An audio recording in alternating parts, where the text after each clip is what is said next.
السلام عليكم ورحمة الله تعالى وبركاته. أعوذ بالله من الشيطان الرجيم.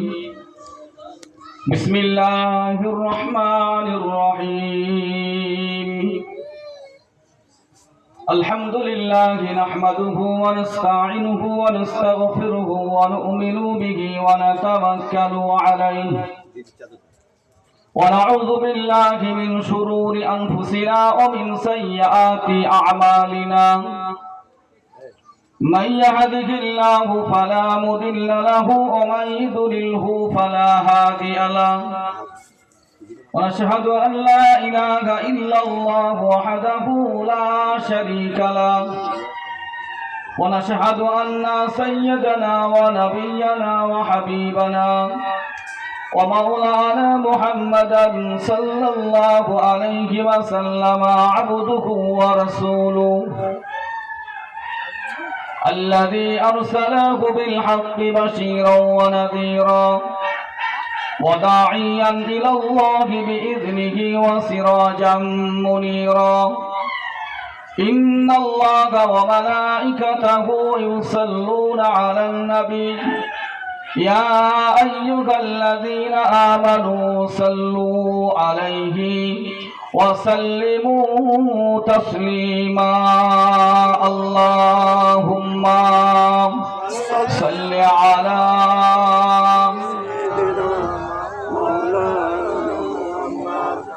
وعلى آل سيدنا. मेरा आँखों के पुतली में जलवा मुहम्मद का,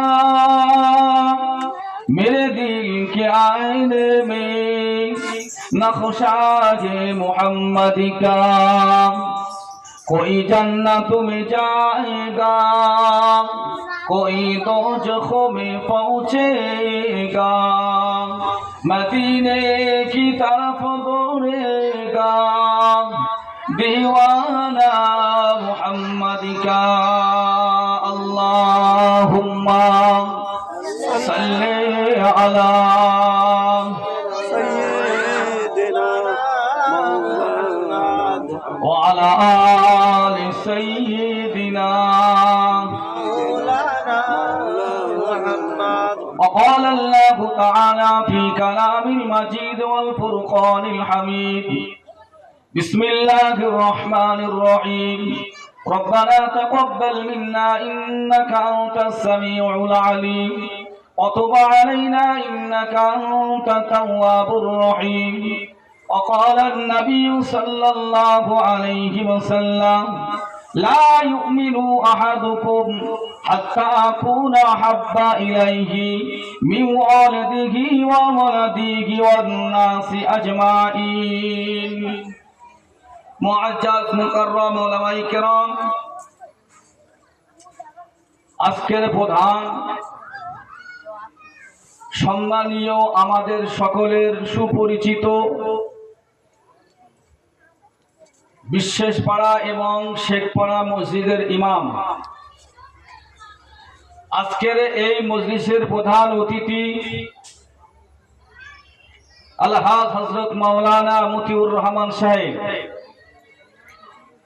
সম্মুখে বসে থাকা জ্ঞান পিপাসু শ্রোতা মণ্ডলী, পর্দা নাসিনা ধার্মিক মা ও বোনেরা, আল্লাহ পাকের অসংখ্য রহমত যিনি আমাদিগকে পবিত্র একেবারে রজবের শেষ লগ্নের দিকে পবিত্র একটি সবরসানি ও দোয়ার মজলিসে বসবার মতন তৌফিক তিনি দান করেছেন, এর জন্য সর্বপ্রথম মালিকের শাহী দরবারে শুকরিয়া জ্ঞাপন করি।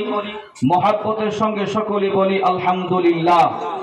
তারপরে তাহারি হাবিব পৃথিবীর শ্রেষ্ঠতম সাইয়্যিদিনা নবী মুহাম্মদুর রাসূলুল্লাহ সাল্লাল্লাহু আলাইহি ওয়াসাল্লামের প্রতি জানাই অসংখ্য দরুদ এবং সালাম।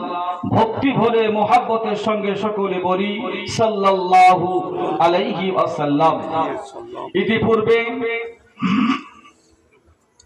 আলহাজ হযরত মাওলানা ইসরাত হোসেন সাহেবের মুখ থেকে বেশ গুরুত্বপূর্ণ আলাপ আলোচনা শুনলেন। তারপরে করে আমি গুনাহগার এসেছি, যতটুকু শুনেছি বুঝেছি। তো সকলকে ডাকতেছে, এসো বসো। আমার কাছে একটা উল্টো, ও বসতে হবে না, খায় যখন তাওয়ার উঠতে হবে তখন আসবা, এখন এসে কোনো লাভ নেই, এখন এসে বেকার কি করবে। আসলে কি জানো, অভ্যাস পাল্টাতে হবে। এই জাতির অভ্যাস না পাল্টানো পর্যন্ত সংশোধন হবে না। অভ্যাস যদিও পাল্টায়, সে যেদিন 4 দিনের দিন হবে মাইকে হাঁকবে সেই দিন, এর আগে সহজে হবে না। যাই বা হোক, সর্বপ্রথম কোরআন শরীফের একটি আয়াত পড়েছি, রব্বানা তাকাব্বাল মিন্না ইন্নাকা আনতাস সামিউল আলিম। হযরত নবী ইব্রাহিম আলাইহিস সালাতু ওয়াস সালাম, জাতির জনক জাতির পিতা নবী ইব্রাহিম আলাইহিস সালাম যখন কাবা বাইতুল্লাহ যখন 2 পাপ কাটায় মিলে যখন তৈরি করলেন, যখন কমপ্লিট হয়ে গেল, হয়ে যাবার পরে আল্লাহর কাছে দোয়া চেয়েছিলেন, হে আল্লাহ, তুমি আমার আশা আকাঙ্ক্ষা বাসনাকে তুমি কবুল করো। জোরে বলুন না সুবহানাল্লাহ। কি বললো? আমার আশা আকাঙ্ক্ষা বাসনা তুমি কবুল করো। তার কারণ, যেহেতু আমি কি আশায় কি উদ্দেশ্য আমরা যে এই 2 বাপ বেটায় যা করেছি তা আমাদের মনের খবর মালিক তুমি তো সবই ভালো জানো। তা হযরত নবী ইব্রাহিম আলাইহিস সালাম এই দোয়াটাই করেছিলেন, রব্বানা তাকাব্বাল মিন্না ইন্নাকা আনতাস সামিউল আলিম। হে আল্লাহ, তুমি আমার আশা আকাঙ্ক্ষা বাসনাকে কবুল করো, কেননা আমি যে উদ্দেশ্য কাজগুলো করেছি তা তো তুমি সব ভালোই খবর রাখো। হযরত ইমাম গাজ্জালী রাহমাতুল্লাহ আলাইহি মিনহাজুল আবেদিন কিতাবের মধ্যে লিখেছেন, তারপরে প্রার্থনা একেবারে শেষ লগ্নের দিকে, রব্বানা ওয়া তাকাব্বাল দুআনা। হে আমার রব, আমার আশা এ দোয়া, আমার প্রার্থনা নবী মুহাম্মদুর রাসূলুল্লাহ সাল্লাল্লাহু আলাইহি ওয়াসাল্লামের ওসিলায় শাহী দরবারে খুশি হয়ে তুমি কবুল করো। জোরে বলুন সুবহানাল্লাহ। আমরা যে নামাজের পড়া হয়ে গেলে যা দোয়া করি না, এই দোয়ার মানেগুলো এই। তাহলে আমরা নামাজ পড়ে কি করতে? লোকের বাঁশ দিতে। নামাজ পড়ে কি করতে? পটল চুরি করতে। নামাজ পড়ে কি করতে? লোকের সঙ্গে ধান্দাবাজি করতে। এই তো। তাহলে আমার টার্গেট, আমি কি উদ্দেশ্য আমি সালাত আদায় করেছি, এই ধ্যান ধারণা চিন্তা চেতনা 100 যদি মুসল্লি থাকে তার মধ্যে 80টা মুসল্লির গন্ডগোল। কি আমার কথা ভুল হচ্ছে? যদি কিনা আরবির এই সমস্ত ওয়ার্ডগুলো তারা একটু বুঝতো, যে আমি তো চাইছি বা ইমাম সাহেব বলছে, আমরা শুধু আমিন আমিন করছি। ইমাম সাহেব যদি আরবিতে গালাগালিও করে, মুসল্লি তাও শুনবে সত্যি আল্লাহুম্মা আমিন। ভুল বলছি? যদি আর বাংলায় বয়াকার ওয়াকার এসব হ্যান ত্যানতে বলে, এই ইমাম সাহেব হঠাৎ যদি আরবিতে গাল দিই, তাই ওইটা মুসল্লি। তাই প্রত্যেকটা জিনিসের যেমন আমল আছে, আর যে জিনিসটার প্রতি যত বুঝবেন তত সেই জিনিসটা পড়তে বা কাজ করতে তত মজা লাগবে। জোরে বলুন, তত মজা লাগবে। আগে মানেটা বুঝতে হবে যে আমি কি বলছি। আল্লাহুম্মা আমিন। আল্লাহুম্মা আমিন শব্দের অর্থ, হে মালিক তুমি তা কবুল করো। তাহলে গাল দিলেও কবুল করবে। বুখারী শরীফের হাদিস, ইন্নামা আমালু বিন্নিয়াত, যে কোনো কাজ করবার আগে আমাকে নিয়ত করতে হবে। আমি যদি এই জলসা দিয়েছি, সর্বপ্রথম দরকার আমার আগে নিয়াত। এই নিয়াতের মধ্যে যদি কোনো গন্ডগোল থাকে সব বেকার। আমি যদি দান করি সেটাও আমার থাকবে নিয়াত। নিয়াত ছাড়া কোনো গল্প নেই। নিয়ত যদি আপনার যদি ত্রুটি হয়, ভুল হয়, যদি রিয়াকার হয়, কেউ যদি সে জিনিসটা আল্লাহর কাছে সেটা কোনো গ্যারান্টেড নয়। বোঝা গেল কি বলেছি? অপছন্দনীয় কাকে করছি। এখন ধরুন এই যে মাহফিলটা বা এই যে মজলিসটা প্রতি বছরও নেয়, এবছর আল্লাহ তাদের দ্বারাতে করিয়ে দিচ্ছে।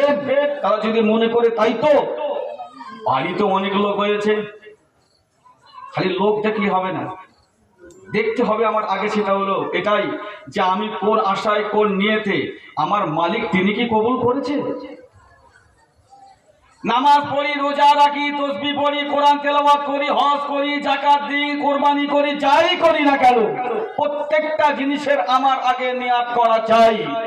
যদি নিয়তের গন্ডগোল থাকে ও নামাজ দান যত কিছুই করি না কেন আল্লাহর পাকের কাছে 5 পয়সা কোনো মূল্য নেই।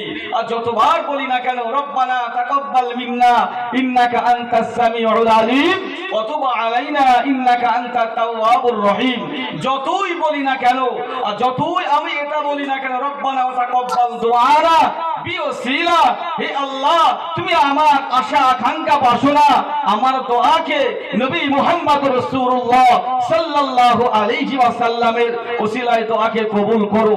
সারা জীবন ভোর নিয়ত যদি গন্ডগোল থাকে আর তাহাজ্জুদে উঠে বলি আর 5 ওয়াক্ত মসজিদে গিয়ে বলি আর ঘরে বলে যেখানেই বসি না কেন আল্লাহর কাছে যদি চাই, কিন্তু এই চাবার মধ্যে নিয়তের মধ্যে যদি আমার রিয়া শব্দ বা রিয়াকার থাকে, লোক দেখানো থাকে, চিন্তা ভাবনা যদি অন্য থাকে, যত বড়ই মুসল্লি হোক না কেন, যত বড় ইমাম হোক না কেন, যত বড় আলেম ওলামা হোক না কেন, সব বিস্কুট, সব করে বিস্কুট দিলেন, কোনো কথা হবে না। বলেছেন কে? বলেছেন কে?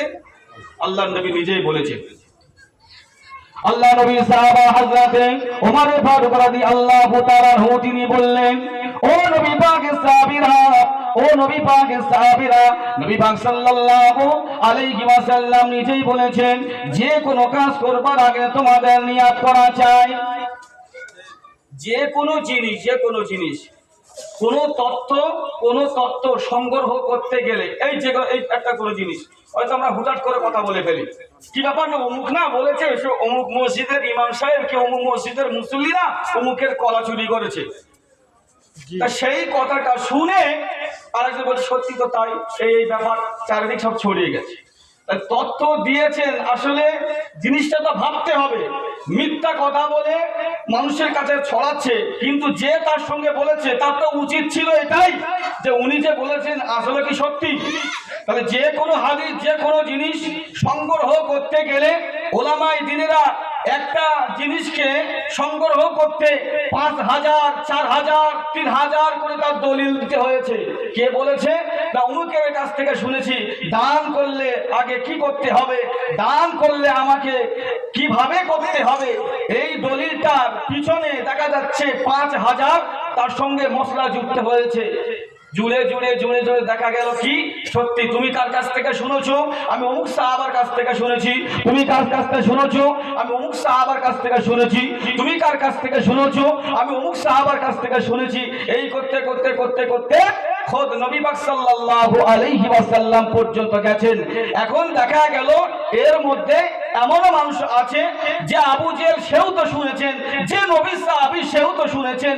তাহলে আবু জেহেলের মুখ থেকে যদি এরকম কথা হয়, হাদিসে জায়গা দেওয়ার আগে ম্যান হিসাবে দেখেছেন মানুষটা কেমন, সে যদি দাঁড়িয়ে পেশাব করে তার আখলাক চরিত্র কেমন, তার আচার ব্যবহার কেমন, এইটা দেখা পরে তারপরে তার কথা গ্যারান্টেড হবে। আর যদি না হয় একেবারে ওই কথাটাই পুরো বাতিল, তার ওই কথাটা হাদিসের মধ্যে জায়গা দেওয়া হবে না।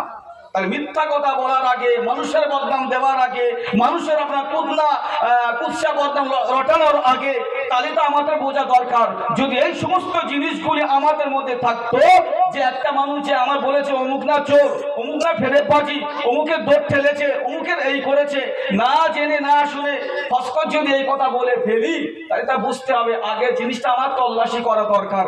তার আগে যেমন আমি তল্লাশি করলাম না, ও বলেছে আমার কাছে, আমিও দুম করে কি আরেকজনের কাছে বলে দিলাম, তাহলে গোনা হচ্ছে কি হচ্ছে ওদিক দেখার দরকার নেই। ওকে যে কোনো ভাবে মানুষের কাছে বদনাম রটাতে হবে, ওইটাই আমার কাছে সব থেকে ভালো কাজ।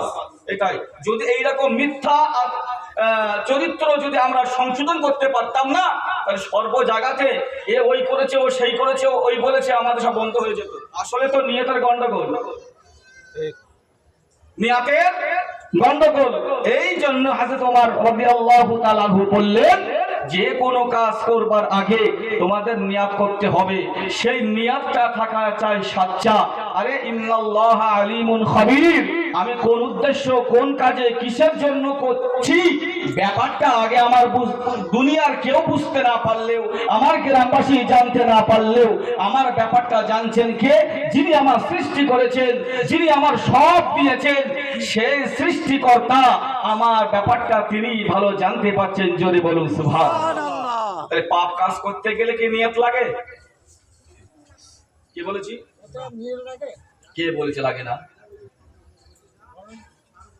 মানুষ যদি দান করে তার জন্য নিয়ত করে, কেউ যদি কাউকে মার্ডার করে তার জন্য নিয়ত করা লাগবে। কি গো, তার চিন্তা আছে ওকে মারবো, নিয়ত করে না? করে না? কেউ করে? ওর টার্গেট তো ওইটা। মানুষ এটাও চিন্তা করে, তাই তো আমি যদি কোরবানি করি, জলসা দৌলস করি, সেটাও নিরাত করা লাগবে। আবার মানুষ চিন্তা করে, তাই তো আমি যে পেশাধারী সেই জিনিসটা মানুষ সেইভাবে চিন্তা করে, সেটাও বোঝে যে আমি যদি মাঠে যে চাষাবাদ করি সেখানেও কি আমি একটু ডুপ্লিসিটি করবো, ও নিয়ে তো সেও করে। ভুল বলতেছি? নিয়ত করে, চিন্তা আছে, হয়তো মনে করলো বাড়িতে নিয়ত করলো না, মাঠে গেবো নিয়ত হয়ে যাবে, অন্তত শুলেই। কি ভুল বলছি? পটলে ফুল শুকিয়ে সবকিছু করেছে, আল্লাহ বিশাল পটল দিয়েছে, কোথাও কিছু না, দেখা যাচ্ছে মসজিদে 5,000 টাকা দিয়েছে। কি ব্যাপার? আল্লাহ রাস্তা আমি দিলাম, মসজিদের উন্নতি কল্পে দান করলাম, আল্লাহ আমাকে প্রথম সফে 50,000 টাকার পটল দিয়েছে, কি 50,000 টাকার কাঁকরোল দিয়েছে, তার থেকে 5,000 টাকা আল্লাহ রাস্তায় মসজিদে দিলাম। মাল ভেতরে যদি খবর নেওয়া যায়, এরম পার্টিও তো আছে, ওর খাতের ফুল চুরি করে ওতে দিচ্ছে, ওর খাতের ফুল চোর করে তা উঠে দিচ্ছে, এদিকে সে দান করতেছে, তো মালের কি হবে? ইন্নামা আমালবে নিয়ে বাঁচতে ছেড়ে দেবে। হযরত ইমাম গাযযালী রাহমাতুল্লাহ আলাইহি বললেন, মানুষ যখন দুনিয়া থেকে বিদায় হয়ে যাবে, কিন্তু যখন মানুষের মওত হয়ে যায়, ইন্তেকাল হয়ে যায়, ইন্তেকাল হয়ে যাওয়ার পরে আজরাইল আলাইহিস সালাম তার যখন জান কবজ করে নিয়ে যায়, কবজ যখন করা হয়ে যায়, তার শরীরে অত্যন্ত খুবই ব্যথা হয়। কিন্তু ওই মৃত ব্যক্তিকে যখন গোসল দেওয়ার জন্য সবাই প্রস্তুতি নেয়, এমন অবস্থায় দেখতে পাওয়া যায় হযরত ইমাম গাযযালী রাহমাতুল্লাহ আলাইহি বললেন, কিন্তু ওই মানুষটা সবই তা দেখতে পায় বা শুনতে পায়, বুঝতে পারে যে এখন আমাকে কি করছে। যতদিন আমি দুনিয়ার জমিনে বেঁচে ছিলাম, এতদিন পর্যন্ত কেউ তো এত মহব্বত করে আমাকে গোসল দিতে আসেনি, এত কিছু মহব্বত করে কোনোদিন আমাকে সাবান মাখাতে আসেনি। যখন গোসল দেওয়া হয়ে গেল, এমন অবস্থায় যখন কাপড়ে কাপড় পরানো হয়, তখন ওই ব্যক্তি আবার বলতে লাগলো, তোমরা আমাকে আস্তে আস্তে আমাকে নড়িয়ে দাও, আমাকে আমার আস্তে আস্তে গোসল করিয়ে দাও, আমার কাপড়টা তোমরা আস্তে আস্তে পরিধান করিয়ে দাও। কেন না আমি যতদিন দুনিয়ায় ছিলাম, আমার কোনো ব্যক্তি, কোনো ভাই কি কোনো গ্রামের মানুষ আমাকে এসে পরনার কাপড় কোনোদিন আমার পরাইনি, কিন্তু শেষ মুহূর্তের সময়, চলে যাওয়ার সময় আমাকে এত তারা ভালোবাসে, এত তারা মহব্বত করে, আমাকে কাপড়ে কাপড় পরিয়ে দিয়ে আমাকে আজকে বিদায় দেবেন। এটা তো হয়। চলো, হযরত ইমাম গাযযালী রাহমাতুল্লাহ আলাইহি আবারও বললেন, তাই তো ওই ব্যক্তিকে যখন গোসল কমপ্লিট হয়ে গেল, হয়ে যাবার পরে যখন কাফন পরানো হয়ে গেল, ঘর থেকে যখন বার করবে, তখন বলবেন, তাই তো এত ভালোবাসে, কিন্তু আমার জন্য যারা এত কান্নাকাটি করেছে, কিন্তু আমাকে এখন নিয়ে যাবে কোথায়? কবরস্থানে।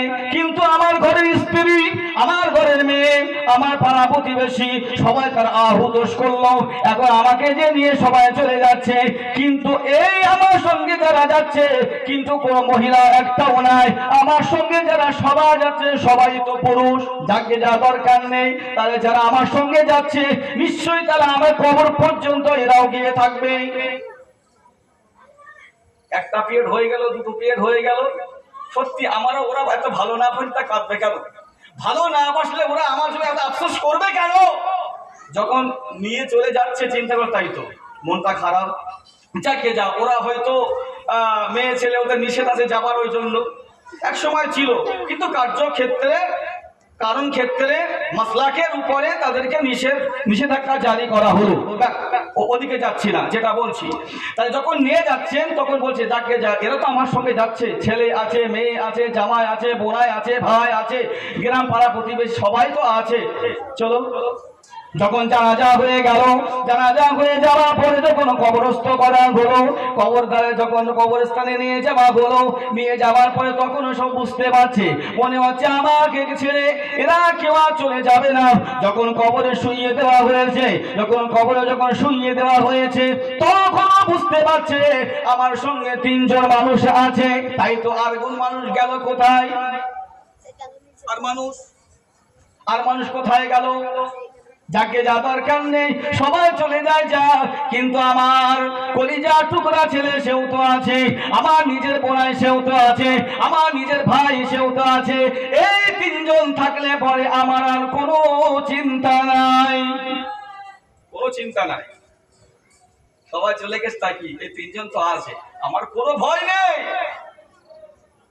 ওই তিনজন ব্যক্তিকে যখন হযরত ইমাম গাজ্জালী রাহমাতুল্লাহ আলাইহি বললেন, যখন আতালি দিয়ে ঢাকা হবে, ঢাকা হয়ে গেল, বিছনা দিয়ে দিল, আর যাই কিছু দিক না কেন দেওয়ার পরে যখন কবরটা অন্ধকার হয়ে গেল, তখন ওই মৃত ব্যক্তি বলতে থাকে, ও আমার ছেলে, ও আমার ভাই, তোমরা কোথায় যাও? আমাকে একা রেখে, তোমরা আমাকে একা রেখে কোথাও যাও? চলে যেও না, চলে যেও না। আমি মনে করেছিলাম আমাকে তোমরা এত ভালোবাসো, কিন্তু একেবারে শেষ সময় আমাকে রেখে তোমরা একা একা সরেকে সবাই চলে যাচ্ছ। এই জায়গায় আমি কিভাবে থাকবো? যতই চিল্লা চিল্লি করুক না কেন, যতই মহব্বতের মানুষ হোক না কেন, ওই জায়গা থেকে জীবনের কিয়ামত পর্যন্ত আর ওকে আর নিয়ে আসা হবে না। এইবারে সত্যি এতক্ষণ ধরে এত সবাই ছিল, আর আমি সবাই চলে গেল, মনে করেছিলাম কেউ তো নেই, আমি তো একা। এখন উপায়, তাহলে কবরে গিয়ে নিয়ত করবে, কবরে গিয়ে নিয়ত করবে তো। এবার নিয়ত করবে যে আল্লাহ তুমি আমাকে ছেড়ে দাও, যা হওয়ারটা হয়েছে অন্তত ঠিকঠাক করে আমি এবার ভালো হয়ে তাই ফিরে আসবো। নিয়ত করবে তো। তাহলে ইমাম গাজ্জালী এই বিষয়টা কেন বললেন? মানুষের আশা ততক্ষণ থাকবে যখন কবর ঢেকে দেবে, কেউ থাকবে না,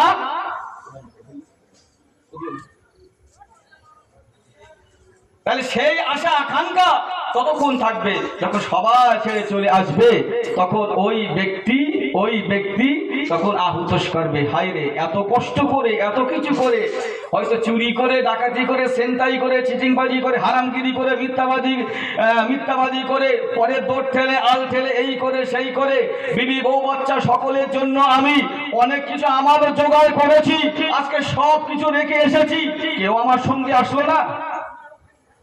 এটাই তো হবে। তাই মহান আল্লাহ রব্বুল আলামিন কোরআন শরীফের মধ্যে বললেন, রব্বানা তাকাব্বাল মিন্না ইন্নাকা আনতাস সামিউল আলিম ওয়া তুব আলাইনা ইন্নাকা আনতাত তাওয়াবুর রহিম। হযরত নবী ইব্রাহিম আলাইহিস সালাম আল্লাহ শাহী দরবারে দুখানা খালি হাত তুলে দোয়া দিয়েছিলেন, ও রব্বুল আলামিন আল্লাহ পাক, ও রব্বুল আলামিন আল্লাহ পাক, আমি নবী ইব্রাহিম, আমি যে তোমার বন্ধু, আল্লাহ পাক দয়া করে এত কষ্ট, এতদিনের পরিশ্রম গুলি আল্লাহ তোমার শাহী দরবারে আমি ইব্রাহিম আমার দোয়াকে আল্লাহ আপনি কবুল করুন। জোরে বলুন সুবহানাল্লাহ, আর একটু জোরে বলুন সুবহানাল্লাহ। কিন্তু আমরা যা করি, বাপ মরে গেছে তখন একটু দোয়া করি, বছরের শেষে একবার দোয়া করি, বাপ যখন কবরে চলে গেছে তখন একটু দোয়া করি, আবার মা যখন চলে যায় তখন দোয়া করি, আর তো মনে থাকে না। একেবারে সহজ যুক্তি, প্রতিদিন আমি যদি কবরস্থানে ধারে নাও বা যেতে পারি, মহান আল্লাহ পাক রব্বুল আলামিন আবার তিনি তো ঘোষণা করেছেন, রব্বিরহামহুমা কামা রব্বায়ানি সগীরা, রব্বিরহামহুমা কামা রব্বায়ানি সগীরা। ও রব্বুল আলামিন আল্লাহ পাক শাহী দরবারে দোয়া চাই, আমার বাপ মা এত কষ্ট করে আমাকে যখন লালন পালন করেছে, সেই বাপ মাকে খেদমত করতে পারলাম না, আর যদিও বা যতটুকু করেছি জানি না আল্লাহ তোমার শাহী দরবারে কবুল হয়েছে কিনা। তাহলে মা যখন দুনিয়া থেকে বিদায়, বাপ যখন দুনিয়া থেকে বিদায়, তাহলে খেদমত করার যখন সুযোগ আর নেই, তখন তো আল্লাহ পাক কত সুন্দরভাবে আমাদেরকে জানিয়ে দিয়েছেন, রব্বিরহামহুমা কামা রব্বায়ানি সগীরা। তোমরা যে যেখানে থাকো না কেন, মালিকের কাছে দুখানা খালি হাত তুলে যদি দোয়া চান, রব্বিরহামহুমা কামা রব্বায়ানি সগীরা। আল্লাহ পাক আমার বাপ মায়ের উপরে তুমি রহমত নাযিল করো, দয়া নাযিল করো। রব্বানা তাকাব্বাল মিন্না ইন্নাকা আনতাস সামিউল আলিম ওয়া তুব আলাইনা ইন্নাকা আনতাত তাওয়াবুর রহিম। ও রব্বুল আলামিন, আল্লাহ পাক আমার মনের আশা, আমার মনের আকাঙ্ক্ষা বাসনা তুমি সবই তো জানো। আল্লাহ পাক তুমি কবুল করে নাও। রব্বানা তাকাব্বাল দুআনা বিওসিলাতি মুহাম্মাদিন সাল্লাল্লাহু আলাইহি ওয়াসাল্লাম। আল্লাহ পাক তোমার নবী পাকের ওসিলায় আমার প্রেরণা, আমার আশা আকাঙ্ক্ষা বাসনাকে আল্লাহ তোমার শাহী দরবারে কবুল করে নিয়ে আল্লাহ সকলের জন্য তুমি নাজাতের ওসিলা বানিয়ে দাও। সুবহানাল্লাহ, সুবহানাল্লাহ। একটু তো বলতে পারি, তো বলি না কেন? আসলে নিয়ত আমাদের ঠিক করতে হবে আগে। এখন আমি ওয়াজ করতে উঠেছি, তা ওয়াজ দিয়ে আমি ওয়াজ করতেছি, তাহলে আমার আগে একটা নিয়ত করতে হয়েছে তো নাকি, যে কি বলি কি বলবো নাকি? তাহলে যারা শুনতে এসেছেন তারা কি নিয়ত করে এসেছেন?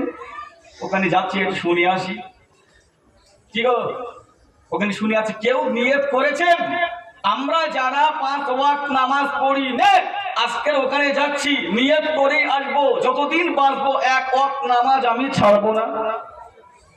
কেউ এমন নিয়ত করেছেন আমি ওখানে যাচ্ছি জীবনে এমনটা সংশোধন করব, আমার বাপ চলে গেছেন কি মা চলে গেছেন, ফজরের সময় ফজরের নামাজ পড়ে যে বাপ মার কবরের ধারে একটু জিয়ারত করব, এরকম নিয়ত করে এসেছেন?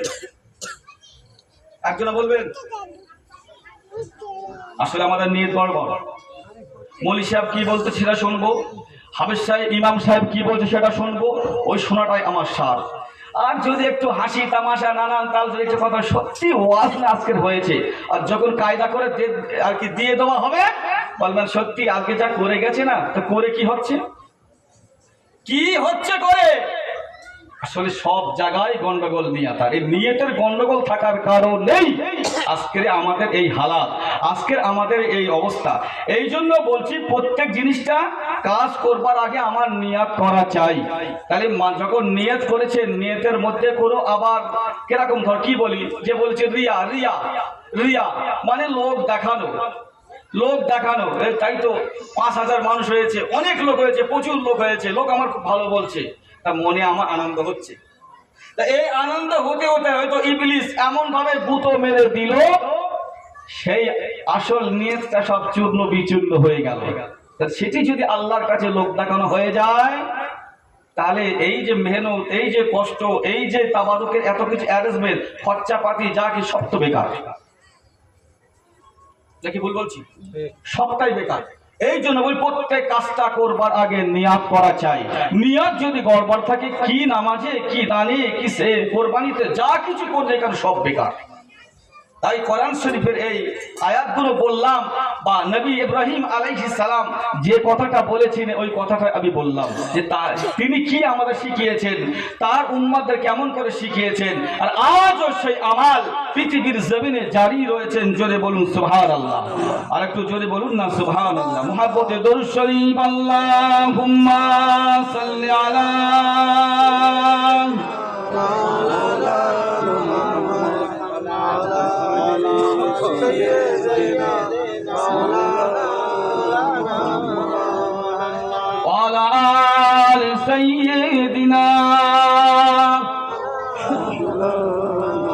আমার দিনদার ইমানদার ভাইরা, বাপজানেরা, যে কথা বলছিলাম, প্রত্যেকটা জিনিসের আগে আমার বুঝতে হবে যে এই কাজ করবার আগে আমাকে ঠিক করে নিতে হবে। এই জন্য ছোট হুজুর পীর কেবলা রহমাতুল্লাহ আলাইহির একটা কথা বলি। এই যে কথাটা বলছি, এই গল্পটা কতটা সত্য কতটা মিথ্যা আমি জানি না, যেহেতু আমার শোনা একজনের কাছ থেকে। কি বলেছি? একজনের কাছ থেকে। কিরকম কাছ থেকে? তিনি খুব নামাজি মানুষ, ভালো মানুষ। সে আমাকে বলল যে ছোট হুজুর পীর কেবলা রহমাতুল্লাহ আলাইহি ওনার জামাই, জামাই বলতে বন্ধুর জামাই, বন্ধুর জামাইকে ছোট হুজুর পীর কেবলা রহমাতুল্লাহ আলাইহি নিজের জামাইয়ের মতো খুব ভালোবাসত। কি বলেছি? নিজের জামাইয়ের মতো খুব ভালোবাসত। তো একদিন কোথাও কিছু না, তিনি একদিন হঠাৎ ছোট হুজুরের কাছে এসে হাওয়াও করে কাঁদতেছেন। কাঁদছে, এত কান্নাকাটি করছে। বলছে কি হলো? বলছে হুজুর আমি মনে মারা যাব, আর থাকবো না, দুনিয়া থেকে আমি বিদায় হয়ে যাব। আমি যে খুব কান্না কাঁদে। তা হুজুর জিজ্ঞাসা করলেন বাবা তুমি কাঁদছো কেন, কি হয়েছে বলো? বলছে না হুজুর আমি মারা যাব। কেন? বলছে হুজুর আমি আজকে রাত্রে স্বপ্ন দেখেছি কবরবাসীরা আমাকে হাত ছানিয়ে দিচ্ছেন, আর তারা আমার দিকে ফিরে ফিরে হাসতেছেন, আমাকে ডাকতেছেন। ওই ভয়ে ওই চিন্তায় আমার চোখ দিয়ে পানি ঝরে যায়, মনে হয় দুনিয়া জমিনে আর আমি বেঁচে থাকবো না। আরে বাবা তো ভালো জিনিস, কান তো থাকে না, ভালো জিনিস তো। কে বলছে ভালো জিনিস? থামো, ভালো জিনিস বলছি পরে পরে পরে কথা। ছোট হুজুর পীর কিবলা রহমাতুল্লাহ আলাইহি উনি স্পেঞ্জারে যাবেন, তার আগে একটু কুরুপ ব্যবহার করবে। একজনকে বললো বাবা আমাকে একটু পানি এনে দাও, তা একটা পানিটা এনে দিলেন। তো জামাই তাড়াতাড়ি গেলেন, পানিটা দিলেন। পানিটা হাতে দিচ্ছেন, তখন জিজ্ঞাসা করছে বাবু তুমি কি আমল করো? সে কথা মনে আছে বলো? কান্নাকাটি করছিল, কারণ সামনে তো বলতে পারছে না। তুমি কি আমল করো? বলছে হুজুর আমি তো এমন বেশি কিছু আমল করি না, রাতের বেলা উঠে আমি গোসল করি, গোসল করে তাহাজ্জুদের নামাজ, ওই যে আপনাদের বাড়ির সামনে মসজিদ আছে, মাটির মসজিদ, ওই মসজিদ তাহাজ্জুদ পড়ি, তাহাজ্জুদ পড়ে তারপরে একটু কোরআন তেলাওয়াত করি, কোরআন তেলাওয়াত করবার পরে তারপরে আমি একটু দোয়া সাবর সানি সকলের জন্য করি। এই হলো আমার কাজ। ভালো তো, ভালো তো। আল্লাহ পাক রব্বুল আলামিন বাবা তোমার এই দোয়াকে কবুল করেছেন। তার কারণ হলো যদি কবুল না করতো তাহলে ওই কবরবাসীরা তোমার দিকে ফিরেও হাসতো না, তোমাকে হাসানি দিত না। তার কারণ হলো তোমার এই দোয়ার বা সবরসানির বরকতে আল্লাহ পাক রব্বুল আলামিনের তরফ থেকে ওই সমস্ত কবরবাসীরা তারা উপকার পেয়েছেন। জোরে বলুন আরেকটু জোরে বলুন। চিন্তা করো না, ওই জন্য তোমাকে হাসানি দিচ্ছেন, তোমার দিকে ফিরে ফিরে হাসতেছেন, কেননা তোমার ওই দোয়ার বরকতে তারা উপকার পেয়েছে। হুজুর তারপরে আবার দেখলাম কি অনেক দূরে একটা জায়গা আছে, কিন্তু জায়গাটা এত সুন্দর, সেখানে একটি কাঁচের ঘর আছে, কিন্তু ওই কাঁচের ঘরের মধ্যে তো আপনি সেখানে আছেন, কিন্তু আমি যে আপনার কাছে যাব, যাবার মতো কোনো পরিস্থিতি নেই। হুজুর যাবার মতো কোনো পরিস্থিতি নেই। আমি যে ওইখানে যাব, যতবার যাই ততবার কে যেন আমাকে পিছন দিয়ে টান দেয়। আমি যতবার যেতে চাই ততবার যেন পিছন দিক দিয়ে কে আমার টান দেয়। এমন অবস্থা আমার ঘুমটা ভেঙে গেল। বলছে তাই তো। শোনো ব্যাপারটা বলতে পারি, ওয়াদা করতে হবে, বলতে হবে, জীবনে কারোর সঙ্গে বললে হবে না। আমি জীবনে বেঁচে থাকা কালিনী কারোর সঙ্গে বলবে না, যদি বলে ফেলো সব পাগল হয়ে যাবে, পাগল হয়ে যাবে। বলছে হুজুর কথা দিচ্ছে কারোর সঙ্গে বলবো না। বলছে শোনো ওই যেটা দেখেছো আমার কাছে যাচ্ছ, কাঁচের ঘরের মধ্যে আমি আছি, আমি জুলফিকার, ওইটাই আমার ঘর। জোরে বলুন সুবহানাল্লাহ। ওটাই আমার ঘর। আমি বেঁচে থাকা কালিনীতে কারোর সঙ্গে কথা বলবে, বুঝি কথা দিলাম, কারোর সঙ্গে বলবো। তাহলে আমার বক্তব্য কি বোঝাতে চেয়েছি, তাহলে আমরা যদি প্রতিদিন এক পাতা হোক, সূরা ফাতিহা হোক, ইখলাস হোক, দরুদ শরীফ যাই পড়ি, এগুলো একটা নিয়াত করে প্রতিদিন যদি আমরা আল্লাহর কাছে একটু দোয়া সবরসানি, বাপ মায়ের জন্য, আত্মা কল্যাণের জন্য, সমস্ত কবরবাসী নরনারী ইমানদার মুসলমান সকলের জন্য যদি একটু দোয়া সবরসানি করি, সেটি যদি আল্লাহ কবুল করেন তারা তো উপকার পায় নাকি পাবে না? তাহলে করতে সমস্যা কোথায়? করি না কেন? ইমাম সাহেব অমুক তারিখে শাবান মাসের 3 তারিখে আপনাকে দাওয়াত থাকলো, আমার বাপের নামে মার নামে 1 খতম কোরআন তেলাওয়াত করে দিও, আর ওই দিন সবরসানি হবে, দাওয়াত দিয়ে গেলাম, এবং দুপুরবেলা খাওয়া দাওয়াও করবেন। ইমাম সাহেব গেল, গিয়ে সেখানে পড়লো, খেলো, দিল, সবরসানি একেবারে জান্নাতের দেশে চলে আসলো। অথচ যে দাওয়াত করেছে ও শুনতি সারা জীবন মানে সেই ঈদের নামাজ ছাড়া পড়ে না। কি হবে? কি হবে? ও নিয়ত ওইটাই হয়ে গেল। আমরা তো যে আলহামদুলিল্লাহ রাব্বিল আলামিন মিনাল জিন্নাতি ওয়ান নাস আল্লাহুম্মা করে দেবো, মাল দিলেই করবো, কোনো চিন্তা নেই, একবার বেলা পার করে দেবো।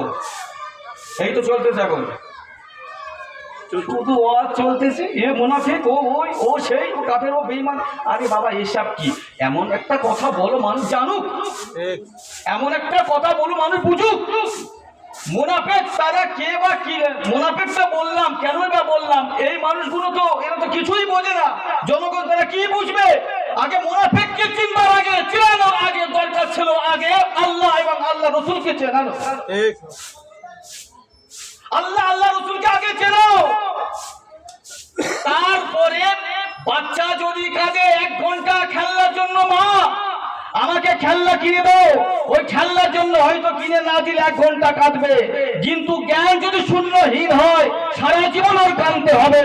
আর যদি তারপরে আমল একেবারেই সব শেষ হয়ে যায়, ওর কিয়ামতের পর মানে সারা জীবন কবরে শুয়ে ওর কাঁদতে হবে, দুনিয়ায়ও কাঁদতে হবে, কবরে ওর। একটা বাচ্চা খেলনা যখন কিনে দেবেন না, হয়তো 1 ঘন্টা কান্নাকাটি করবে, ঠিক ততরূপ তা এই জ্ঞান শূন্য যদি আমাদের হয়ে যায় সারা জীবন কাঁদতে হবে কবরে দেওয়ার পরে। তাহলে নিরীহ মানুষগুলো তারা কি বোঝে? তারা কি বোঝে? আমি বললাম মুনাফিক। তা আমি যে কথা ঘুরিয়ে ধরি, তুমি কেন মুনাফিক বললে, কেন বললে, সেটা তো দেখতে হবে। মুনাফিকের কোন পর্যায়, সেটা কি তার পেশাগত দিক দিয়ে যদি থাকে, তাহলে 4 আনায় 16 আনার থেকে 4 আনা তাকে মুনাফিক হবে। যাক বিস্তারিত এরকম পাট ভাগ আছে। হঠাৎ করে মানুষের সামনে ঠিক না ঠিক, ঠিক না বেঠিক বলো, হ্যাঁ ঠিক। আরে এইরকম কথা আমি আমার যুগ তাহলে ঢুকিয়ে দিই, তা এরকম জিনিসটা ভেতরে তো হিংসা তৈরি হবে, ভিতরে হিংসা তৈরি হবে, মানুষের তো ঘৃণা হবে। এই জন্য আল্লাহওয়ালা মানুষ যারা যারা মুরিদ করায়, তাদের ওজিফা নামায় একেবারে শেষের দিকে লেখা রয়েছে, বাবা কেউ কাউকে ঘৃণা করবেন না, সবাই আল্লাহর বান্দা, জোরে বলুন সুবহানাল্লাহ। কেউ কাউকে ঘৃণা করবেন না, সকল জীব তো আল্লাহর সৃষ্টি, সুবহানাল্লাহ। আর আমরা শিখিয়ে দিচ্ছি ওর ঘৃণা কর, ওর ওই কর, ওর ওই বল, ওর সেই বল, এই তো ওয়াজ। তাহলে এ করে কি ইমান মজবুত হবে? এ করে কি আমার আমল বাড়বে? তাহলে চিন্তা ভাবনা আমার ঠিক মতো নিতে হবে, তাই তো? ওই কথা না, আমার ইমান কিভাবে মজবুত হবে, আমি কিভাবে দোয়া করলে আল্লাহর কাছে আমি ভালো জিনিসটা পাবো, আমি কিভাবে নামাজগুলি সালাতগুলি আদায় করলে মালিকের তরফ থেকে আমার সেই জাযাগুলি পাবো, এসব কিছু নেই। খালি পড়ে এইসব ওয়াজ নসিহত চলতে, ওয়াজ নসিহতের মাধ্যমে খালি এইসব। 100 মুসল্লি যদি মসজিদে থাকে, 100-র মধ্যে 90 কেন 80 জনের 99 জনের তসবিহটা ভুল। কি বলেছি? সুবহান রাব্বিয়াল, সুবহান রাব্বিয়াল এর মধ্যেও ভুল, সুবহান রাব্বিয়াল আযীম এর মধ্যেও ভুল, রাব্বিয়াল আলা এর মধ্যেও ভুল। জানেন, খালি তো হুটপাট করে সেজদা মিথ্যি চাল উঠতেছি।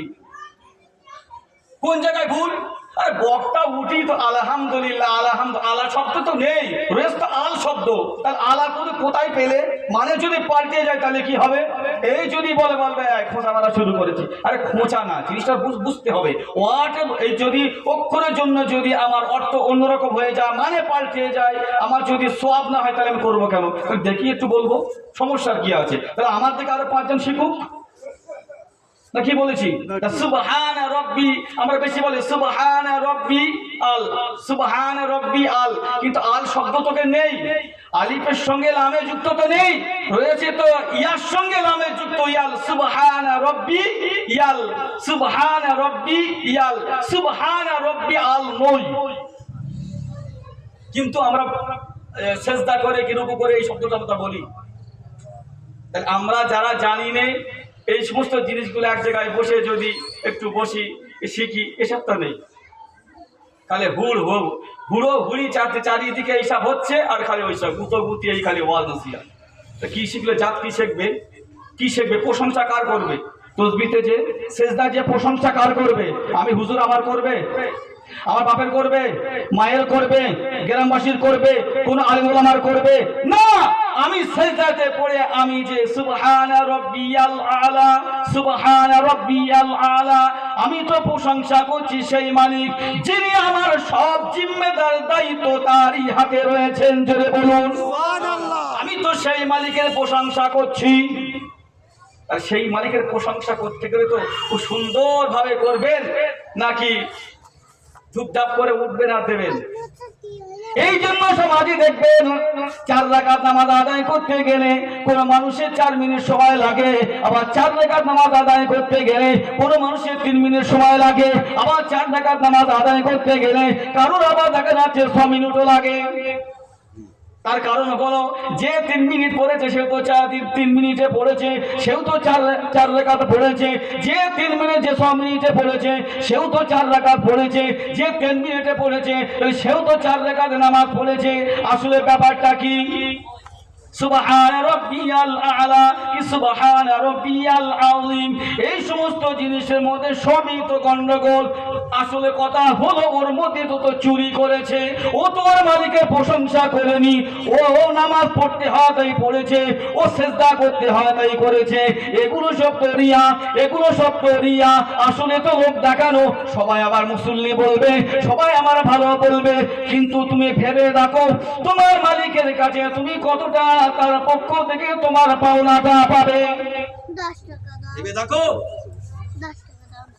সুবহান রাব্বিয়াল আযীম, আমরা তো পড়ি তো আযীম, এখানে আমরা আজিম পড়ে ফেলি। আজিম শব্দের অর্থ মানে বুড়ো। মালিক তিনি তো বুড়ো না, নাউজুবিল্লাহ, তিনি তো বড়। তাহলে ওখানে জিম অক্ষর নেই, আসিতে জয় অক্ষর। তাহলে জিম অক্ষরে জয় অক্ষরের জায়গায় যদি জিম অক্ষর পড়ে ফেলি, সেখানে যদি সম্মত আল্লাহকে বুড়ো বলে বলি, তাহলে কি জান্নাতের যা কিছু আছে সব আমায় দেবে? কি গো দেবে? আরে আমি যদি সেটাও না বুঝতে পারি তাহলে বড় বলে সম্বোধন করব, আমি ওটা বলতে পারি না, আমি কারিম পড়বো সুবহান রাব্বিয়াল কারিম, সব আছে কি নেই? এই সমস্ত জিনিসগুলো আমাদের তো শেষ হয়ে যাচ্ছে, এসব কোনো ধান্দা নেই। কথা বলে শুধু মৌলি মাওলানার এসে খালি এই সমস্ত বিষয়গুলি খালি বলবে, সারা জীবন নামাজ না। তুমি কি ওয়াজ শুনবা? এতদিন ধরে যা করছি তা হিসাব করলে প্রত্যেকটা মানুষের যদি জিজ্ঞাসা করা হয়, 10টার মধ্যে যদি জিজ্ঞাসা করা হয়, তার 9টা বলতে পারবে না। ওতে পাদিস নে কো কি বলেছি? ওতে ওই 9টা বলতে পারবে না। এই প্রত্যেক কাজটা আমাদের দেখার দরকার। আসলে কি বলেছি, আমাদের নিয়তটা গন্ডগোল। নিয়ত যদি আমার ঠিক থাকে, যে সত্যি আমি যে এখন নামাজ পড়বো, সেজদা করব, কার জন্য করব, কি জন্য করব, কেন আমি যে সেজদাটা করেছি, আমার সেজদাটা আমার মালিক খুশি হবে? আমার যে কি উদ্দেশ্য করছি, আমি কিভাবে করছি, দুনিয়ার কেউ দেখতে পাচ্ছেন না। আনতা আবুদাল্লাহ কান্নাকা তারাহু ফাইল্লাম তাকুন তারাহু ফাইন্নাহু ইয়ারাকা। যে কাজটা আমি করতে শুরু করেছি, যে কাজটা আমি করছি, আমার এই কাজগুলি যেন করার আগে আমি আমার মালিককে দেখতে পাচ্ছি, এটিও যদি সম্ভাবনা হয়, এটিও যদি সম্ভাবনা হয়। কিন্তু এটা তো সম্ভব, আমি যা কিছু করছি যিনি আমার সৃষ্টি করেছেন, কিন্তু সব তো তিনি আমার ব্যাপারগুলি দেখতে পাচ্ছেন। জোরে বলুন সুবহানাল্লাহ, আর একটু জোরে বলুন সুবহানাল্লাহ। তাহলে এই জায়গায় তো আমাদের কোনো আর সন্দেহ নাই আছে। আমি যা করছি ব্যাপারটা আমি যখন দেখছি আমার আল্লাহকে দেখতে পাচ্ছি, এটা যদি সম্ভব না হয়, কিন্তু দেখতে যদি নাই বা পাই, কিন্তু আমি যা করছি আমার ব্যাপারগুলি সব তো তিনি বুঝতে পাচ্ছেন, দেখতে পাচ্ছেন, শুনতে পাচ্ছেন। জোরে বলুন দেখতে পাচ্ছেন। ব্যাপারটা তো এই। তাহলে সেই রকম, তাই তো। তাহলে আমি নামাজ পড়িয়েছি, পিছনে মুসল্লিরা আছে, তারাও নামাজ পড়েছে, আমি নামাজ। তাহলে আমি যে নামাজ পড়ানো 2 রাকাত কি 4 রাকাত কি 6 রাকাত পড়িয়ে দিয়েছি, বাকি নামাজ পড়বে কে? বাকি নামাজ পড়বে কে? নিজে নামাজ নিজে পড়তে। কি করে পড়বা? কি করে পড়বা? তুই তো বলতেছিস তাই তো। একটা দায়িত্ব বিহাজাল ইমাম, একটা দায়িত্ব বিহাজাল ইমাম। একবার বলে না একটা দায়িত্ব বিহাজাল খিচুড়িতে, একবার বলে না, কোনবার বলবে না, বলে সামলায় আমার কাছে এলেন। নামাজের সময়, জানাজার সময় যা করবে সব ইমাম, তুমি তার বেলা কিচ্ছু বোঝো না। আর মাল যখন স্বার্থপর, তো এমন স্বার্থপর যখন যে এটা হলে আমার পেট ভরবে, এটা হলে আমার স্বার্থপরটা পূরণ হবে, এর বেলা ভালোই বোঝে। আসলে আমরা তো বেশি বুঝি কন্টাক্ট। কন্টাক্ট বোঝেন? কন্টাক্ট কি নারী কি পুরুষ, এ জাতের এমন একটা অভ্যাস হয়ে আছে, আমরা কন্টাক্টটা ভালোই বুঝি। বিশেষ করে ঘরের মহিলাদের কথাই বলি, যদি কিছু হয় তাই তো আল্লাহ যদি একটা আমার পুত্র সন্তান দেয় আমি 5টা রোজা করে দেবো, আল্লাহ যদি একটা পুত্র সন্তান দেয় 1 জুম্মা লোক খাইয়ে দেবো। নেই সমাজে আছে না নেই? নিয়ত করেছে, মানে নিয়ত করে কিরম জুত একবার দেখেন যে নিয়তের মধ্যে আল্লাহ পুরো নারাজ, পুরোই নারাজ। আরে পুত্র সন্তান দেবেন কি না দেবেন, হবে কি না হবে সেটি তার ব্যাপার, তাহলে হলে পরে তবে খেতে দেবে, না তুলে ও যদি না হয় হয়তো ধরিয়ে নিলাম পুত্র হলো না কন্যা সন্তান হলো, মুসল্লিদের আর খাওয়া হলো কন্ট্যাক্ট করে রেখেছে আগে, মানে হলে দেবে না হলে দেবে না। আরে বাবা তুমি তো আগে দিয়ে এই বৃত্তান্ত এই ব্যাপার, সকলে একটু দোয়া করো আল্লাহ যেন একটু দেয় নাকি, মানে হবার হয়ে গেলে তারপরে দোয়া লেচ্ছে, হবার আগে দোয়া নেবে না। কেসটা উল্টো নাকি? উল্টো উল্টো না? আমাদের সমাজে এই সমস্ত, আল্লাহ তুমি যদি এই বেমারি থেকে আমাকে ভালো করো তাহলে আমি 5টা আমি নফল রোজা করে দেবো, আল্লাহ তুমি যদি জিনিসটা দাও আমি একটা গরু আল্লাহ রাস্তায় দিয়ে দেবো, মানে আগে দেবে না। যদি কলেরা রোগ ভালো হয় তবে দেবে, না হলে দেবে না। আসলে নিয়তটা গন্ডগোল, এই জন্য প্রত্যেক কাজটার নিয়ত আমায় করতে হবে। নবী আমাদের দুনিয়া বাদশা হাবিবুল্লাহকে জনাবে মুহাম্মদ রাসূলুল্লাহ সাল্লাল্লাহু আলাইহি ওয়াসাল্লামের প্রথম সাহাবী হযরত আবু বকর সিদ্দিক রাদিয়াল্লাহু তাআলা আনহু শরীরটা খুব অসুস্থ, এমত অবস্থায় তিনি রাতের বেলা ঘুমিয়ে আছেন। রাসূল পাক সাল্লাল্লাহু আলাইহি ওয়াসাল্লামের সঙ্গে দিদার নসিব হয়ে গেল। আল্লাহ নবী বললেন, ও বাবা আবু বকর, সারা জীবন আমার সঙ্গী হয়েছিলেন, সারা জীবন আমার সুখ দুঃখের সাথী হয়েছিলেন। ও বাবা আবু বকর, পৃথিবীর জমিনে তোমায় আর থাকতে হবে না, এরপরে তুমি আমার কাছে চলে এসো, তোমার সময় শেষ হয়ে গিয়েছে, তোমার মসনাদে তোমাকে আর বসতে হবে না, আর তোমাকে দেশ চালাতে হবে না। ও বাবা আবু বকর, আমি নবী তোমাকে হাত ছাড়িয়ে দিয়েছি, তোমার সময় শেষ হয়ে গিয়েছে। বাবা আবু বকর তুমি আমার কাছে বিদায় হয়ে চলে এসো। নবী পাকের প্রধান সাহাবী হযরত আবু বকর সিদ্দিক রাদিয়াল্লাহু তাআলা ঘুমটা যখন ভেঙে গিয়েছে, এমন তো চিন্তা করলে দেখলো তাই তো আমি আবার কি স্বপ্ন দেখলাম, আমি আবার কি স্বপ্ন দেখলাম। হ্যাঁ ঠিকই, আমি যে স্বপ্নটা দেখেছি আমি আবু বকর ঠিকই দেখেছি, দুনিয়াতে আমি আর বেশি দিন থাকবো না, আমার সময় প্রায় একে সংকীর্ণ হয়ে এসেছে, কিন্তু শরীর আমার খুব অসুস্থ। হযরত আবু বকর সিদ্দিক রাদিয়াল্লাহু তাআলা কি করলেন, অসুস্থ শরীর নিয়ে ফজরের নামাজ আদায় করলেন, সোজা চলে গেলেন নিজের কলিজা টুকরি আম্মা জান আয়েশা সিদ্দিকা রাদিয়াল্লাহু তাআলা আনহার বাড়ি চলে গেলেন। সেখানে সকালবেলা কোনো মানুষ যদি আমার বাড়ি আসে তা কি মনে করবো, হাসবো না কি ব্যাপার এত সকালে, কি কিছু বিপদ কি হয়েছে এরকম ভাববো না, ভাববার তো বিষয়, কিন্তু দেখলো তাই তো কি করা যায়, কি ব্যাপার সালাম কালাম সবকিছু হলো। আব্বা এত সকালে, শরীর আপনার অসুস্থ, তারপরে এত সকালে আপনি কেন আসলেন? আগে বসার জায়গা করে দিলেন, সবকিছু জিজ্ঞেস করলেন। বলছে ঠিক আছে কেন এসেছি বলছি, শরীর অসুস্থ, তা আপনি কেন আসলেন? আয়েশা আমি এসেছি কেন জানো, আমি তোমাকে কিছু কথা ওসিয়াত করতে এসেছি। কি বললেন? কিছু কথা তোমাকে ওসিয়াত করতে এসেছি, তোমাকে বলতে এসেছি। আম্মা জান আয়েশা সিদ্দিকা রাদিয়াল্লাহু তাআলা আনহা বললেন, আব্বা জান আপনার তো ছেলে আছে, আমার তো ভাই আছে, তাদের কাছে তো আপনি ওসিয়াত করতে পারতেন, কিন্তু কেন আপনি এত সকালবেলা অসুস্থ শরীর নিয়ে আপনি আমার ঘরের দরজায়?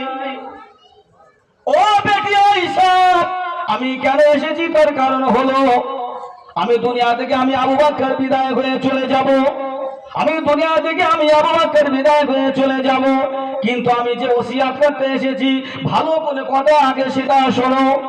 বেটি আয়েশাকে যখন বললেন, বেটি আয়েশা ওসিয়াতটা হলো এটাই, আমি দুনিয়া থেকে যখন বিদায় হয়ে চলে যাব, আমার ইন্তেকালের পরে আমাকে যেন নতুন কোনো কাপড় দিয়ে আমাকে যেন দাফন করবে না, আমার যা কিছু বাবাইত জিনিস আছে, কাপড় জামা আছে, ওইগুলো দিয়ে আমি আবু বকর ওইগুলো দিয়ে আমাকে কাপড় তৈরি করে আমাকে দাফন করতে বলবেন। কেউ করবে? ধরেই নিলাম আমাদের এলাকায় যত গরিবই হোক না কেন, সেই গরিব মানুষ যদি কাপড় কেনার পয়সা নাও বা থাকে, তাহলে কেউ না কেউ তো পাশে দাঁড়িয়ে যায় কাফন কিনে দেওয়ার মতো, তাই তো? কিন্তু যিনি একজন খলিফা, যিনি রাষ্ট্রেও চালায়, তিনি বলছেন আয়শা আমি চলে যাব, কিন্তু আমার ইন্তেকালের পরে নতুন কোনো কাপড় দিয়ে আমাকে কাফন তৈরি করে কাফন জড়িয়ে আমাকে যেন কবরস্থ না করা হয়। বলে আব্বাজান এরকম আপনি নসিহত আমাকে কেন বললেন?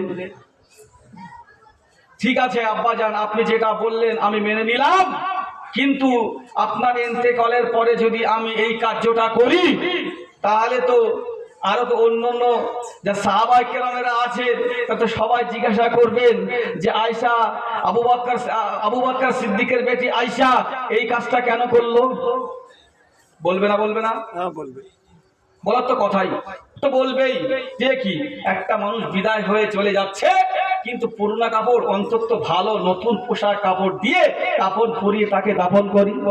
বলছে কোনো কথা নেই, যেভাবে বলেছি সেইভাবে। বেটি আয়েশা সিদ্দিকা বললেন আব্বা জান তারা তো আমার জিজ্ঞাসা করবে, কিন্তু ব্যাপারটা কোনো তাদের আমি কি উত্তর দেব? ও বেটি আয়েশা আমি আবু বকর, তাহলে আমার বিষয়টা তুমি শুনে নাও, যখন পারবা তুমি আমাকে জিজ্ঞাসা করছো।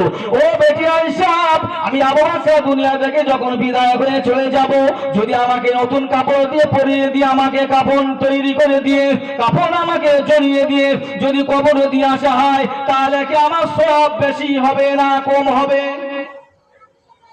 আম্মা জান আয়েশা বললেন আব্বা জান নতুন কাপড় নিয়ে কাপড় নিয়ে কবরে গেলে তো সওয়াব তো বেশি হবে না। ও বেটি আয়েশা নতুন যদি কাপড় নিয়ে যদি কবরে যায়, তার জন্য যদি সওয়াব আল্লাহ পাক আমাকে বেশি না দেন, তাহলে পূর্ণ আমার যদি কাপড় পরে যদি কাফন পরে কবরে চলে যায়, তাহলে কি আমার কি আল্লাহ পাক নাকি কি সওয়াব কি আল্লাহ আমায় কমিয়ে দেবেন? বেটি আয়েশা বললেন আব্বা জান তাও তো না, নতুন দিয়ে সেটাও দিলে সেখানেও তো পারবে না, আর পূর্ণ দিয়েও যদি আপনাকে পরে দেওয়া হয় সেখানেও তো আপনার কমবে না। তবে বেটি আয়েশা আমি যেভাবে বলে যাচ্ছি ঠিক তুমি সেইভাবেই করবে। আব্বা জান আপনার ওসিয়াতটা আমাকে আরো ভালো করে বুঝিয়ে দিন, ভালো করে আমায় বলে দেন, ভালো করে বুঝিয়ে দেন। বেটি আয়েশা বললেন আব্বা জান না বোঝানো পর্যন্ত আমি আপনার কাছ থেকে সরবো না। বলছে তাই তো, তুমি তা বুঝতে পারোনি? বলছে না, আর ভালো করে বুঝিয়ে দেন ব্যাপারটা আসলে কি। ওটা তো বুঝলাম, পূর্ণ জিনিস দিয়ে দিলেও কমবে না, আর নতুন জিনিস দিয়ে দিলেও পারবে না, কিন্তু আপনি কেন বললেন? হযরত আবু বকর সিদ্দিক বললেন ও বেটি আয়েশা সারা জীবনটা আমি নবীর সঙ্গে কাটিয়ে দিয়েছি, বাল্য জীবনের বন্ধু ছিলাম, হিজরতের বন্ধু ছিলাম, আমি কবরে চলে যাব, আল্লাহ পাক তিনি যদি দয়া করেন, তিনি যদি আমাকে নসিব করেন, কিন্তু কবরে যাবার পরে সেখানেও আল্লাহ পাক আমার নবীর সঙ্গে আমার বন্ধু বানিয়ে দেবেন। জোরে বলুন সুবহানাল্লাহ, আর একটু জোরে বলুন সুবহানাল্লাহ। ও বেটি আয়েশা তার কারণ হলো যে পৃথিবীর জমিনে আমি আমার নবীকে দেখেছি নিজে সেলাই করা জামা তিনি পরিধান করেছেন, আর ভালো পোশাকগুলো নিয়ে অন্যদিন দুঃখী গরিব অসহায় তাদের ঘরেতে দান করে দিয়েছেন। জোরে বলুন সুবহানাল্লাহ। তাদের পাশে দাঁড়িয়েছেন, তাদেরকে সহযোগিতা করেছেন। ও বেটি আয়েশা আমি আবু বকর এই জন্য বললাম আমার যদি নাকি সব কমে যদি না যায়, বেড়েও যদি না যায়, আমার যে পয়সাগুলো দিয়ে যে পয়সা খরচ করে নতুন কাপড় কিনে নিয়ে এসে আমি আবু বকর আমাকে যে নতুন কাপড় কিনে নিয়ে এসে আমাকে পরাবেন, ওই পয়সাটা যা খরচ হবে এই সমস্ত পয়সাগুলো মদিনার যত গরিব অসহায় যারা আছে ওই পয়সাগুলো যদি তাদেরকে দান করে দেওয়া হয়, তারা দুনিয়া যতদিন বাঁচবে আমি আবু বকর তারা আমার জন্য দোয়া করতে থাকবেন। জোরে বলুন সুবহানাল্লাহ। ও বেটি আয়েশা তার কারণ হলো আমি আবু বকর যদি আমার কমেও না যায় বেড়েও না যায়, আমি মনে করি এটা ওই পয়সাটা যেন আমার জন্য খরচটাই অপচয় বেশি হয়ে যাবে। এই জন্য আমি বেটি আয়েশা তোমাকে আমি আদেশ করে গেলাম, ওসিয়াত করে গেলাম, আমার ইন্তেকালের পরে আমার দুনিয়া থেকে বিদায় হয়ে যাওয়ার পরে ওই সমস্ত কাপড়গুলো দিয়ে আমাকে কাফন তৈরি করে আমি আবু বকর যেন আমাকে দাফন করে দেন। বুঝলেন? মনের কি আশা, মনের কি চাহিদা, মনের কি বাসনা, তাদের কি নিয়াত, তাদের কি নিয়াত। তাহলে আর আমাদের নিয়াত কি?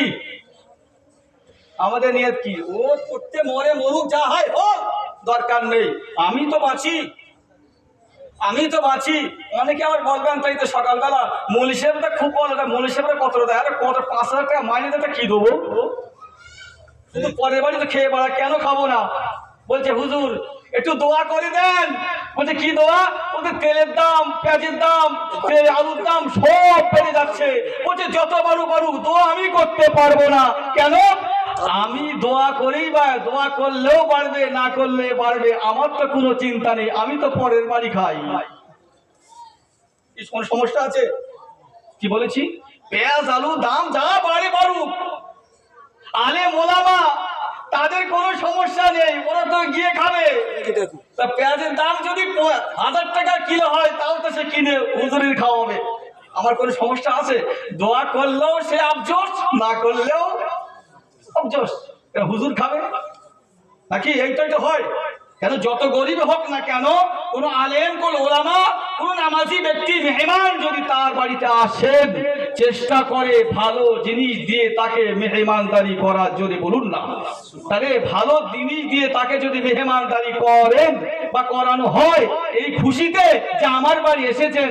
আচ্ছা বলুন, দুনিয়ায় যদি নবী বেঁচে থাকতো, নবী যদি মেহমান হতো, তাহলে তারা কি করতো বা আমরা কি করতাম? বুঝে গেল কি বলেছি? তাহলে আমাকে ধনী হতে হবে, আমাকে ধনী হতে হবে। দরুদ শরীফ আল্লাহুম্মা সাল্লি আলা সাইয়্যিদিনা মাওলানা মুহাম্মদ ওয়া আলা আলি সাইয়্যিদিনা মাওলানা। আমার দিনদার ইমানদার ভাইরা, আল্লাহওয়ালা বাপজিরা, তাহলে প্রত্যেক জিনিসটা আমার একটু নিয়ত করতে হবে, বুঝতে হবে, জানতে হবে, শান্তি হবে, তারপরেতে যে কি করছি। ওই জন্য সবাই আমরা চাই যে ধনী হব। কি গো? সবাই আমরা চাই ধনী হব, দুনিয়ার ধনী সবাই হতে চায়, কিন্তু দুনিয়ার ধনী হতে যেয়ে আগেই বলেছি, জ্ঞান যদি শূন্য থাকে সব বেকার, সব বেকার। দুনিয়ায় অর্থের জন্য, ধনী হবার জন্য অর্থ যে জোগাড় করি, তাহলে আমার সব শেষ। এই জন্য ছোট হুজুর পীর কেবলা রহমাতুল্লাহ আলাইহি এই সমস্ত ব্যাপারগুলি ছোট্ট ছোট্ট ছোট্ট ছোট্ট কবিতাগুলো লিখেছেন। ওই কবিতাগুলো সত্যি জব পড়লে যেমন মনে হয় সত্যি তাই তো, যে আমরা ধনী হতে যেয়ে আমাদের সব শেষ, সব শেষ। তাই ছোট ফকিরওয়ালা বললেন, স্বপ্নে রাজা হয়ে দুদিন, রাজ্য নিলাম 3 খানা, সব হারাইয়ে আজকে আমি পথের পথে দিন কানা।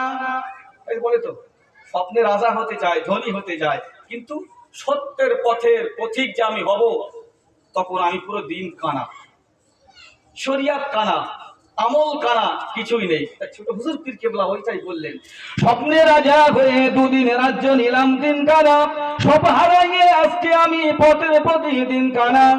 জ্বলছিল আমার মনটাতে ধন বলে আলোচন বলে, তালুক মালুক সব ছিল গো, কোন ছিল কোন সম্পদে, আমলা আমি পেয়াদা বাইক মামলা মহিম কারখানা, সব হারাইয়ে আজকে আমি পথের পথে দিন কানা।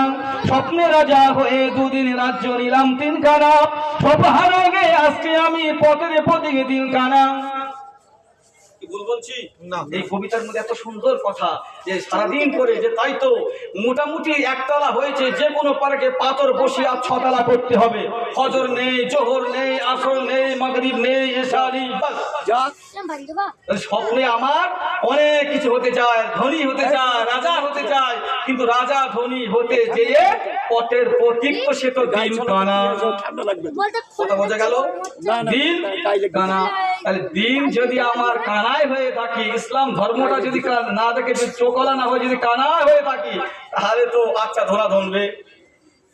যত ইমাম সাহেব, মুয়াজ্জিন সাহেব, হাফেজ সাহেব, আলিম ওলামাদের ডেকে এসে যতই তুমি করো না কেন, আর কোনো ছাড় থাকবে না, কোনো ছাড় থাকবে? সেই জন্য বলছি যে একটু ভালো হয়। ও আর বলতে হবে না যে ভালো হয়, ওই শুধু বলে যে আসেন আসেন, আর তোকে আর আসতে হবে না, পালা, খাবার সময় আসবে, খেয়ে চলে যাবে। কি বলবে?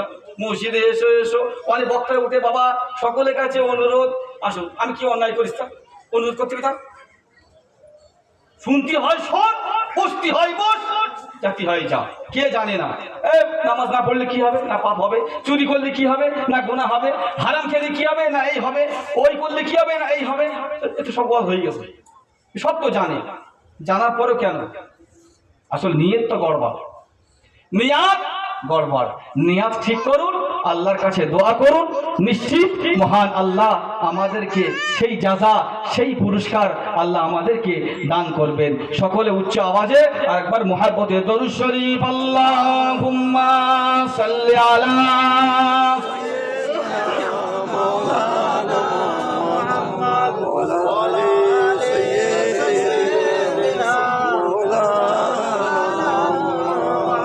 নূরের আলো নিভে গেল, উঠল না আর বেশে, হৃদয় আমার জায়গা পেটে নবী তোমায় ভালোবেসে। কোথাও খুঁজে পাবো না এমন মধুর নাম, সেই নামেরই দরুদ পড়ে জুড়াই সবাই জান। আল্লাহুম্মা সাল্লি আলা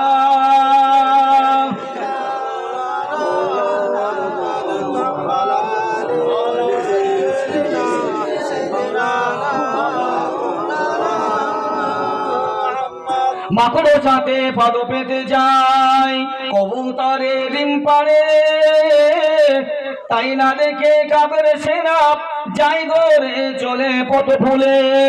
কোথাও খুঁজে পাবো না এমন মধুর নাম, ওই নামেরই দরুদ পড়ে জুড়াই সবাই জান। আল্লাহুম্মা সাল্লি আলা